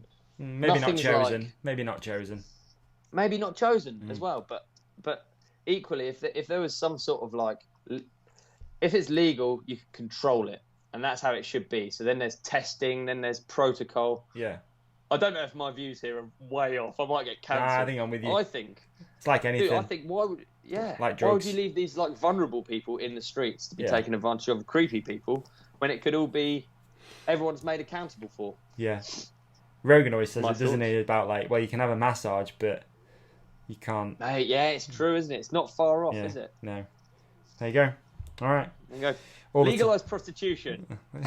There you go, ladies and gentlemen. Merch on that. Oh dear. After you. You can do that one first. Gracious me. No, that's yours, dude. What else? Podcast. Go on. Bring back fingering. Bring back prostitution. Bring back fingering. I love that. Bring back brothels. The Hook It Brothel. That'd be a good one. The Hook It Brothel. The lockdown companion. Not a bad shout. Decent. Yeah. Decent. Dial a dude. Hook It Podcast. Dial a dude. Dial a dude. Dial a dude. Yeah. Bobby Valentino. Let's make a fictional character. Bobby Valentino. Okay. Bobby Valentino. We could do a Bobby Valentino tee. Mate, I'll do a design for you. If you want it. I think you need it. No, we'll do it. We're trying to palm it off on each other. I don't want it. The Bobby Valentino. Bobby Valentino tee, dial a dude, and then just a strapping guy with a six-pack. Lonely ladies, Bobby Valentino. I like it. With like a tux on, but then riding shorts and pads. Yeah, not bad. Nice. Yeah, all right. Dial a dude. Dial a dude. Bring it on. All right. Okay, these are just like random things because we haven't had long to do it, so we've got some random stuff. Because I just threw it up there real quick. Cereal. Is it a soup or not a soup? What the fuck? Ricky Ricardo. Think about it though. That's in a way genius, isn't it? Is it a soup? Is it a breakfast soup? Cereal is more soupy, especially as you get towards the end. It isn't more of a soup. I'm going to start calling it a soup. I quite like that. Breakfast soup. And it sounds posh if you say to your friends, do you want to come around for some... Oh, I've made a lovely breakfast soup. And you rock up. Cheerios. Yeah, really excited, and it's just a bowl of Cheerios that you've left out for an hour. I guess really it is a soup, isn't it? Yeah. Cheerios with a bit of bread, a bit of crusty loaf and a bowl of Cheerios. What's his standpoint on gazpacho? Have we talked about that before? Don't know what it is. Cold... is it Spanish or Italian soup? It's like a savoury cold soup. What's my stance on it? I really like it. Yeah. I don't think I've ever had it. My stance on it is like all food. I love it. I love food. Yeah, it's really. Good, I love food. Really good show on Netflix. If you've not seen it, I don't know if you spoke about it before. Somebody Feed Phil. Really good show. Oh, is it? Yeah. I thought really you were going to say Chef's Table. I found that very decent. Interesting. Yeah. Yeah, that's good. I've watched that one. I have seen that one. I think. Yeah, I think so. I really like food, and equally I don't care about food, which is quite a confusing... You see, my girlfriend's like that. Not that you're my girlfriend, but she's just not bothered at all. Like, if I said to Emma, if I was like, beans on toast tonight, and just did it for a month, she would never say anything. She'd not be like, I'm a bit sick of beans on toast. She'd be like, yeah, cool, whatever. Whereas I'm like... Mate, she'd do brilliant in prison, man. She'd do brilliant in prison. She would do brilliant in prison, yeah, she would. Like, yes, gruel again. Fantastic. Yes. Yeah, it's a good thought, mate. She would be good in prison. She would. Yeah, I don't know. So yeah, soup. I don't know, man. I don't know. I guess technically, it's a breakfast soup. It is a breakfast soup. I'm going to start calling it a breakfast soup from now on, man. Breakfast soup. And God, what we got going on now? Who would win in a fight? Deeks versus Chuck Norris. I mean, I've never fought Chuck Norris, but let me tell you, I've fought Deaconator a number of times, and I've got a 0-win record. There's literally not even a glimmer of hope for me when fighting Deaconator. Chuck Norris, I don't actually know. I think of him as like a movie star. I think Deeks has actually got more. Chuck Norris was he a decorated fighter as well? Just gonna say yeah. I feel like he is. Dude, I'm gonna really mess up, but I think of all those guys as kind of like dancers. They're not real fighters, and they're very, very talented at what they do. But like kung fu isn't really very good in a street fight, is it? No, it's not. No, So whereas it's I kind think of like Deeks has got it. I reckon Deeks has got that one. I think he has. He's just got those big, horrible hands. Yeah. And he's got all these annoying pressure points. He has got dick fingers, hasn't he? He has got big hands. Yeah, big sausage. He's a sausage farmer, isn't he? Yeah. And and they just wrap perfectly around your neck, and there's nothing you can do. I've been thrown around the room like an empty crisp packet on a number of occasions. No homo by Deaconator. And not paid for, can we just say? Not paid for, yeah. That's all not paid for. I wouldn't pay for that. Would not pay for that. Yeah, I've got Deeks, dude. I'm backing Deeks. Okay. I got to admit, mate, I've started watching Might Rides with Deeks, but I haven't finished it yet. I'm sorry, I've only watched part 1. It didn't grab you. I've only watched part 1. The ads will stay there waiting. Yeah, no doubt. No, I will watch it. I started watching it earlier, but then didn't finish it. It's tough when I go for rides with friends because it just literally ends up a conversation just like this, you know? It's like, but a 10-minute one, so we just talk shit for 10 minutes. But Might Rides is doing good, man. I've seen. It's doing good. Thanks, Unboxing, man. Killing it as well. Rogate Bike Park, doing well. Yeah, the unboxing always goes down well on YouTube, doesn't it, man? Yeah. Actually, do you know what? I was all about transparency. I was all about transparency with my YouTube. People are thinking, where is this fucking jet ski? Yeah, well, no, we've got enough money for the jet ski now off merch. We've got it because I don't want to spend too much. We've made £500. Yeah, got a closet full of tees. I want to see a jet ski. No, I've got to buy it. The pressure's on, man. But I've been looking. I just need the right one. Yeah. Bear with me. I will get a jet ski. I just need the right one. I don't want to spend loads. Did that idea come from doing this? I can't remember now. Did it, or is it a bit? No, the jet ski thing was there, wasn't it? The premise. Yeah, the premise was basically we're in Rampage, and I think it was extra funny in Rampage because they just think, you know, North Americans think of us as complete idiots, and they kind of think, oh, look at these cute English guys. They think jet skis are. I'm going to stop talking an American accent, but they kind of think that we think of jet skis as super big deal. I don't really. If I'm going to be honest, I don't really even want a jet ski. I think it's funny. Yeah, it's going to be tough to get up the stairs into your house. It is. I think of it as just a great representation of freedom and of success and of wealth. Yeah. Excessive wealth. So, and that's, you know, I want to put it out there. Okay. I want to get a jet ski, man. Okay, so maybe hold off. Revenue on YouTube, dude. Yeah. In the last 28 days, we have made $120 on YouTube. Jeez. That's interesting, isn't it? Yeah. You can see how it's a hustle. I mean, mate, that's exactly what I was going to say. Like that, you can see how that is a hustle to make a living off it. Yeah. If that's what you wanted to do, it's not going to be easy, is it? I mean, even if you want to put live an extra in a box on that, I mean, even that it's still a lot of work for $120. Yeah. But if you put an extra O on that, you'd start thinking, I'm going to start doing free bike challenges. Yeah. True. The pressure would be on though, wouldn't it? You'd feel like you have to do it, wouldn't you? Yeah, definitely. Wow, that's so interesting. 28 days. Yeah. And you really kicked in the YouTube thing like 3 months ago, right? Because before that, there wasn't really much going on. So no, nothing. Yeah, yeah. So just to interesting. Just so you can understand that in terms of like, so that revenue is based off 9,000 hours of watch time. Jesus. So someone's getting a bargain. It's not you. It's mad, isn't it? It is mad, isn't it? Yeah. But yeah, it's anyway. It's actually been super interesting learning all about this. I find this stuff really. I don't know if anyone else does, but you know, I've got a small YouTube following and I don't put out many videos. But you can see how quickly it would get to a point where, as soon as it's £1,000 a month, you'd start being a bit more motivated by it, wouldn't you? Yeah, I think so. Definitely. Isn't it funny as well when you see, I remember earlier in these episodes we were talking about how athletes were trying to stay relevant and all that sort of stuff, and it seems to have totally flattened out. And I haven't got an example, and I wouldn't say the name anyway, but like who I'm thinking of, but there was a lot of hustle going on. And this video and this Instagram live and all this stuff going on and a podcast, and it's just gone. It seems to have just gone back to how it almost was before. Yeah, it's funny. I'm going to keep it going. I've enjoyed it. Yeah, dude, whatever, sure.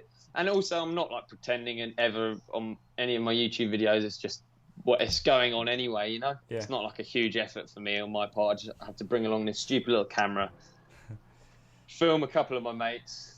Yeah. Film my face a tiny bit. We're good. So people that keep asking it, the G-Wagon isn't purchased through YouTube income. No, don't worry. I've got that all set aside for the jet ski. I'm buying the jet ski, okay? I just don't want to spend loads, man, because it's going to sink, Yeah. I don't want to spend loads. Okay, here's another idea I had. Actually, no, I'll keep that idea secret for another episode. Yeah. Okay. All right. Very good. Preparing. I like it. I like that. Yeah. Preparing for the next one. Gavin2508 coming in with a question. So, Deeks has got a saddle and Bren's got pedals and grips. When's Olly's signature DMR product coming out? It's a funny story about my signature DMR product. I've already had a signature DMR product. I've been doing still available, everybody. Link in the description. Still available, man. It's still got a So when I was younger, I had a set of forks. We talked about this before in the podcast. We probably have, haven't we? But anyway, to answer this particular listener, I had a set of signature rigid forks at exactly the same moment that I got sponsored unfortunately by a suspension company. So these forks turned up. I never even rode them. I did some graphic design for them, and they didn't sound very well. Rigid forks was a thing that came and went. People rode dirt jumps on rigid forks for years, and I could have made loads of money on my signature fork if I'd had it back when everyone was riding them. But then it just stopped. Everyone went to 26s, everyone went to suspension, and subsequently, poor DMR have been left with stock of these bloody forks for years. And they sold out. They used to have a turkey in the sales office every time an ODub fork sold. They'd do the turkey. And they thought they'd sold out. They thought they'd got rid of the last one. Unfortunately, in our warehouse in Taiwan, they found another 100, which is like 7 years of stock. So they're still in stock. They're still selling. Classic. Yeah. If you could do a Siggy product, what would you do? Have you got any ideas?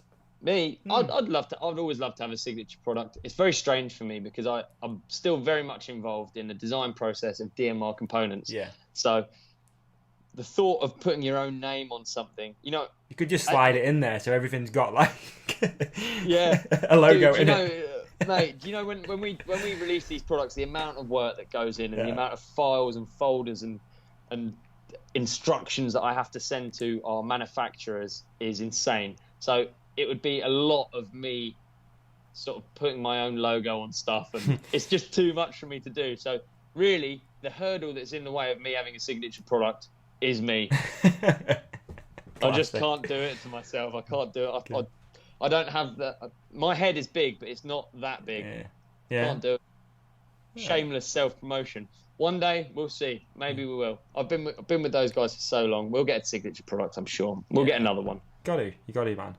Round 2, signature products. Hopefully better than round 1. Yeah, hopefully. Will Cobbett 13 coming in with an actual good question. Childhood idols or role models, and how important were they to you? Ooh, go on, son. Who are yours, or is it for Mine. me? Whatever. I mean, who are yours? Who are mine? Childhood idols. Jeremy McGrath, 100%, number 1. Yeah. Dad. The king. Dad, man, yeah. Dad. Shout out to the fathers out there. We just gone past the Father's Day, but we did. Dad, absolutely, yeah. Shout out to my dad, 100% role model. If we're doing 3, which I'm struggling with, childhood role model. I'm struggling with 3. I don't want to say another moto guy, but Pastrana really shaped shit up for me, man, when I was younger. I was obsessed with that kid. Obsessed with him. So yeah, I'll say those 3. God, what an idiot. Wicked. No, dude, I've got the same thing. I think my dad, first and foremost, he understood engines and everything that was going on. My mum as well, you know. I can't really say one without the other, to be honest. Yeah. They're just heroes, aren't they, your parents? They're amazing. But yeah, my dad definitely. I just remember going on bike rides with him, and he'd just push the hardest gears, and I'd just be watching, like, how are you going up the hill in a gear that hard? How are you that strong? How am I that weak? Obviously, Michael Jordan to me is the lifelong idol, and still is, and everything he represents is why, like I think it's super important that if you are in any way, in any position, that people look up to you, and everyone is.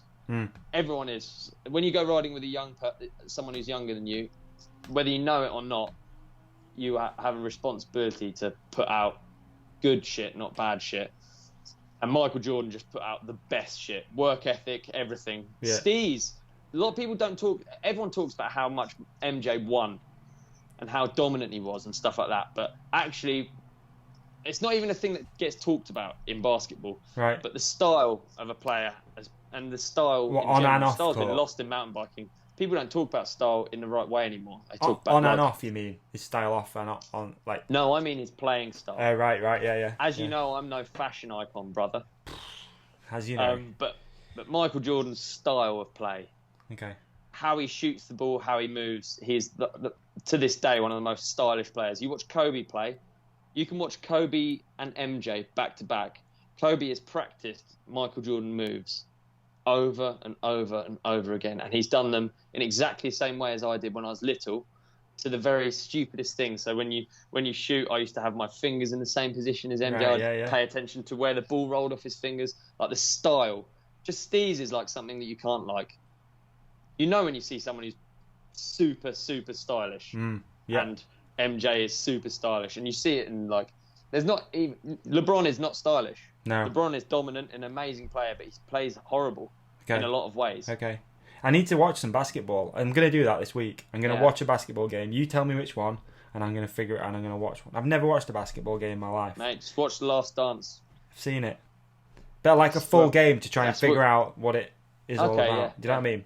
Sit and watch an actual game. When the lockdown's over and my brother's back playing, we'll go and watch my brother play. He plays. He's got a really cool style. He plays in like a European white shooter, they would call it. Okay. So you don't want to get caught up in race things, but it is like a style of uncoined by. Oh God! Look at how nervous I am. Basically, he's a guy who shoots a lot of 3-pointers. Right. Yeah. And that is a term that people use. Okay. Like the guy who was on the Bulls. Cancelled. Steve, what's he called? Steve Kerr. Yeah. There you go. John Stockton, but like it's a style of player. It's like a guy who's not necessarily in amongst the key and getting pushed around loads. His role in a team is to shoot threes. You know, so you've got these dangerous snipers, European snipers. You see them a lot in NBA as well, and they're just 3-point shooters, and they're less physical players maybe, but. We'll go and watch one of my brother's games. Dude, I'm in. 100%. Yeah. 100%. Fuck yeah. But yeah, MJ Steez and work ethic. God, I could bang on about him for an entire episode. Yeah. And you have. If we added it all up, you have. Oh, no. What else?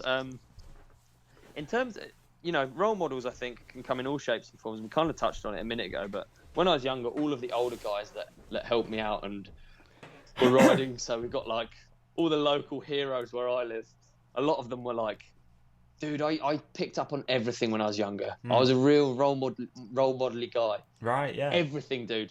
All of the pro riders, obviously, but before the days of the internet, you could just only really like have local people around you as role models. Yeah. And I had these guys that were like, again, they had amazing styles. So it's like, it's going to make anyone who knows these people, it's going to make them laugh because I've now listed them in the same list as Michael Jordan. But honestly, we had people like Dave Farmer. He was an out-and-out racer around my way. Okay. He's now a bike shop owner. Right. Owns Surrey Hills Cycle Works. Oh, really? But he was like a out-and-out racer and all big into bike setup. So I really looked up to him in a lot of ways. And he used to take me to races, always helped me out, always had time for like younger kids. Harry Hodson always had the sickest bikes. He was He always had like black bikes, and he always had the cool parts, and he had a cool style on a bike, and he was a nutter. Anyone who knows Harry, he was like famous around our way for a fork exploding and going into his head. Oh shit! Wow. Yeah. But he was good, because at trails sometimes we get shit from like cool guys. Yeah. Because we were so young, and he would always stick up for us. He would also bully me, no end. I'm sure I've talked about it lots, but good kind of bullying. Okay. Like a finish that landing kind of bullying. Motivating.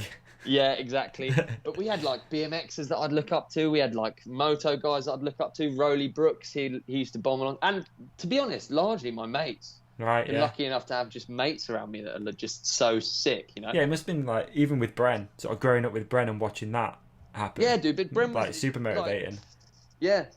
It's a weird one, because I think quite often I get caught in a trap of talking about Bren, and like, obviously he's like a massive part, but he was a younger kid at one point, you know? Yeah. We were the same age, but he was younger than me, so he was like, but there are people like Papa John from the John Pound.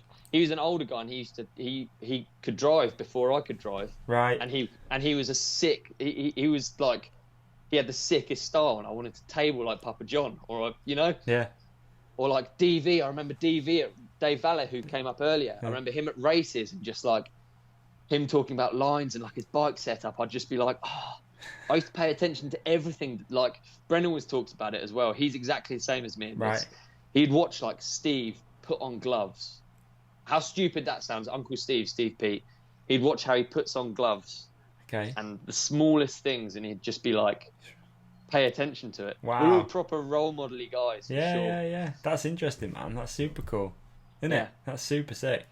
Yeah, I think I was, sort of the same. I know I sort of just glossed over mine real quick, but yeah, the same. Just studying things like videos and all that sort of stuff. Just studying it, and also the fashion that comes out of that stuff, and the clothes that you wear, and how you carry yourself. And I think it's always weird when you think back about being at school and being one of those weird, to most people, that weird kid who wore the brands that no one had ever heard of, and all that sort of stuff. You know. Guarantee I was the only kid in school wearing like a Troy Lee Designs t-shirt at 15. Do you know what I mean? Or 14, 12, whatever it is. And I've always been like that. I've always like... You know, when the other episode I talked about like, I sound shitty when I talk about like geometry and trends and stuff like that, but I think people can't quite realise the level of obsession and the number of years. Yeah. Like I talk about how I hate some stuff and this and that, but it's only because I've been so into it, you know? Yeah. Yeah, so into all of it. Yeah, definitely. Dude, I watched Pagey push his bike to the top of the roll-in at the bike show in the NEC, and I watched the way he pushed it, and I was just like, how can I ever be that cool? And he's pushing his bike, you know? Yeah, dude, yeah, I'm with you, 100%. I remember, I mean, the thing I sort of struggled with is what I was looking up to wasn't really available in the UK, which was pretty much Supercross. Moto, It wasn't really here. So when it came round once a year to Sheffield, it was just the weirdest kid ever, just stood there, probably just staring at people, not moving. Yeah, like you said, just watching mechanics twist a T-bar and being like, oh, and trying to, oh man, just such a creepy thing. But it's made me who I am. And mechanics gloves. Wanting them? Dude, 100%. Wanted them. 20 quid, couldn't afford them. You know, they had a little light on the back, some of them. You just, it was unachievable to me. But it's mad, isn't it? So strange, man. But yeah, and here we are now. But it's like, I think it's so cool. A lot of the best riders are like it as well, whether they know it or not. Like if you speak to Bernard about, Bernard doesn't seem like the kind of guy who has role models. He just seems like he's just out there in the wild doing whatever he wants. But Bernard picks up on the smallest things in every single rider's technique. He can pick it apart, and he can, if you do something well, or he'll watch Supercross. He's not really watching it necessarily even for the same reason. He's watching where they're braking, or he's obsessed, dude. Yeah. It's no accident that he's that quick. He's obsessed. Yeah. It is strange, that, isn't it? It is when people are that obsessed with something, they can break down perfect. Like if you watch a downhill race with Bren, and 99.9% of the rest of the population are just looking at it going, that was fast, but he can go. Well, he braked there, and he's carrying speed and he's missed that log. And Bernard is obviously so fast, but he can follow me, and I'll do something different to how he does it, and because he studies it, he'll like think about that, and he'll be like, And he'll, like we talk about, because we're nerds in Yeah. in a lot of ways, especially riding nerds, less bike nerds nowadays, but definitely riding nerds. Like, we'll talk about like techniques and stuff and what you do over that, like through that compression. How did you? Yeah, like even the other day, I followed Bren down a track, and I can't work out how he can keep his wheels on the ground in certain points. You know, we're going the same speed, and he can just keep the wheels on the ground. He brakes at a better point, and like it's just tidy. And we're just talking about why, how can it be that interesting for this long, and still, it's amazing, really, isn't it? It is, man. But yeah, for sure. I think role models and stuff that influences you has a lot of importance. And I think riding, as much as it's like a stupid, silly thing, and at times I feel a bit embarrassed by the obsession. It is like, it is everything, isn't it? It makes you who you are. Yeah. Mad. Definitely. Good topic. You know what I've been enjoying doing recently, is with all the Black Lives Matter, etc.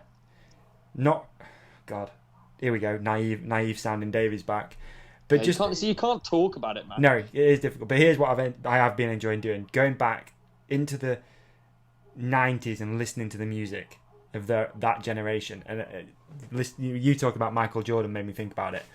Go back and listen to the NWA album, for example, and hear like the struggle. And oh man, I watched Straight Outta Compton last night, and that is a fucking good film, isn't it? Like, it's legit, and I have not seen it for years. But going back and listening to all that music has been like so cool. It's music you forget about. Like NWA, are almost, how that's not number one. Fuck the police at the moment. I don't know, but like just going back and listening to all that sort of music that you sort of sometimes just forget about. And I've listened to an old Eazy-E album and all that sort of stuff. Super good. If anyone's bored, really throw on some old school hip hop. I think it's been a weird one lately, hasn't it? Like, racism's obviously, it's brilliant. It's come to light how it has. Yeah. Like, honestly, to me, Elliot Jackson summarised it really well in his post. But just saying that you don't see colour doesn't help the situation, you know. It doesn't, like, that really made me think, because if I'm honest, I've spent my entire life like I say, but with all of my role models were like of a certain skin tone. I've never even, racism to me is completely insane. Like, I've never even thought about it. It's not even a thing. In the slightest way. But equally, that doesn't mean it doesn't go on and it isn't important. Like, just because I don't have an ounce of it in me, doesn't mean that it's not a thing that goes on every fucking day. For sure. Yeah. But let's quickly move on before we say one word wrong, dude. No, right. R Walkden 86. Olly, can you add some ODub hats to your merch store? Yeah, I'd love to add hats. Hats aren't in the options at the minute. I would love to have hats, wouldn't you? Yeah, I would actually. I do like a nice hat. So me and you work with the same company. It's called T-Mill. They're basically like a fulfillment house, and they're really good. And they have some great. Like, I was really amazed with the quality of all the products. So nice, really cool. So cool. But we don't have the biggest range. We need to get onto T-Mill. So if anyone from T-Mill is listening, I think they're probably not. But please, can we have some hats? Yeah, hats would be good, man. Yeah, forget posters. We need hats. Yeah, too right. Yeah, my art dealership's not doing that well, man. It's not paying for any jet skis, dude. Is it not? It will be. But they go up in value. Just think that. So art goes up in value. Yes, dude. Last one. Dan Ackley. What makes the best loam? Pine or ferns? Ooh, good one. Great topic. Man, loam's loam, and it's fantastic. What are your thoughts, Davey? I can bang, dude. I'm feeling a chatty Cathy today. I can bang on about all of these. These subjects are brilliant. My take on that is we don't have many loamy tracks up by me in the Peak District. We're quite a rocky little bit of land up here, so we don't have loads of loam. The loam tracks we do have are like bracken, I guess you'd call that fern. Yes, yeah. We don't have many piney, loamy things up here. There is a little bit. I'm just trying to think. Over Ladybower Way, there's quite a bit up there. Yeah. But for me to ride, especially over the last few months, when I've really started riding a lot more than I was, mainly rocks, I'm afraid, up here. Okay. Yeah, that's not... Yeah. I consider myself quite a loam connoisseur. I'm not a Yes. connoisseur of many things, but it's one thing that I really, really like. Like, I think if I lived in a chalky area, I wouldn't really be that into biking.